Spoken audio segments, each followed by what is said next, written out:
माझा आहे. अच्छा अच्छा. हा बोला नट्टू काका. शेठजी तुम्ही केव्हा येताय? ते जरा सांगणं कठीण आहे का? शेट्टीजी तुमच्याबद्दल विचारत होते. त्यांचं म्हणणं आहे आजच्या आज सगळं फायनल करायचं आहे. हा मग करून टाका. पण डिस्काउंट किती द्यायचं आहे हे तर शेठजी तुम्हीच फायनल करणार ना. काका त्यांना आता सांगा, आता तुम्ही पीस सिलेक्ट करा, भावतोल आपण नंतर करून घेऊ. ते म्हणतायत आजच सगळं फायनल करायचं आहे. हो पण आज तर माझं येणं जरा कठीण आहे नट्टू काका. हो हो हो.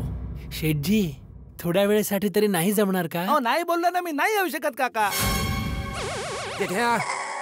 जा दुकानात जाऊन ये जा.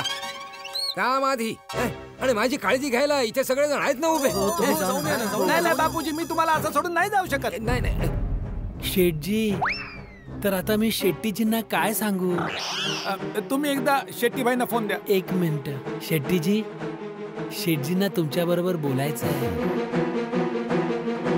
बोला मिस्टर गडा. शेट्टीबाई मी तुमची हात जोडून माफी मागतो. बघा काय आहे, आता मी थोडासा प्रॉब्लेम मध्ये आहे, मी आता नाही येऊ शकत. तुम्ही पीस सिलेक्ट करा ना, भावाची चिंता नका करू. मार्केट मधला सगळ्यात बेस्ट भाव मी तुम्हाला देईन.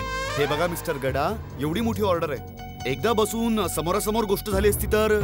हा काय तुमचं म्हणणं पण बरोबर आहे, पण इकडे माझे बापूजी जरा प्रॉब्लेम मध्ये आहेत, तर त्यांना असं सोडून मी आता तरी नाही येऊ शकणार. तरी सुद्धा अजून एकदा विचार करा तुम्ही. नाही त्यात विचार करायचं काय?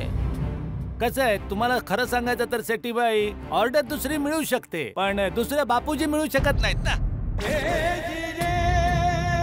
अरे वा.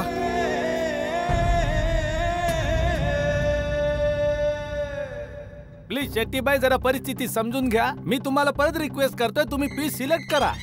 भावाची चिंता नका करू, भाव आपण नंतर करून घेऊ ना. म्हणजे तुम्ही आता नाही येऊ शकत? नाही. मग मलाही विचार करावा लागेल. अरे बापरे.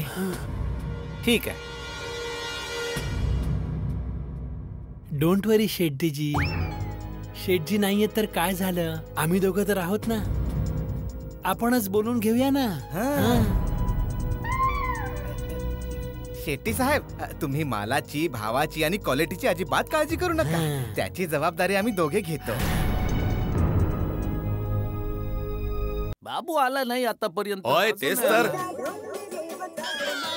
अरे नट्टू काका, मी बोललो ना मी नाही येऊ शकत, तुम्ही का परत परत फोन करताय? मिस्टर गडा, शेट्टी बोलतोय मी. बोला बोला ना शेट्टी भाऊ. सॉरी, मला वाटलं नट्टू काका बोलतायत.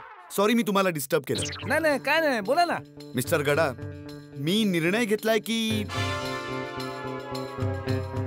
मी सगळे टीव्ही तुमच्याच दुकानातून विकत घेणार. काय? एवढी मोठी ऑर्डर हातातून जाण्याची पूर्ण शक्यता होती, पण तुम्ही तुमच्या वडिलांजवळच थांबण्याचा निर्णय घेतला. याने हे सिद्ध होतंय की तुम्ही एक चांगली व्यक्ती आहात.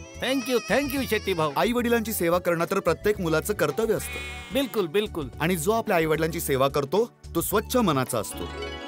आणि जो माणूस स्वच्छ मनाचा आहे तो चुकीच्या वस्तू कधीच नाही विकणार. म्हणूनच मी सगळे टीव्ही तुमच्याच दुकानातून विकत घेणार. तुम्ही तुमच्या वडिलांची काळजी घ्या. थँक्यू शेट्टी भाई. Thank you. Okay bye. Okay bye. Thank you Shetty साहेब. Thank you very much. ओके, आम्ही निघतो. हो थँक्यू. ते मी तुम्हाला सोडून गेलो नाही ना बापूजी, ते शेट्टी भाईला खूप आवडलं आणि तुमच्या आशीर्वादाने त्यांची मोठी ऑर्डर आपल्याला मिळाली बापूजी. हो हो वा. बापूजी मी जो काही आहे तो तुमच्या आशीर्वादाने बापूजी. पण आता मला आशीर्वादाची गरज आहे जेठ्या. मलाच कळत नाही माझी कशी सुटका होणार. बस बापूजी, बाबू आला की तुमची सुटका होऊन जाईल.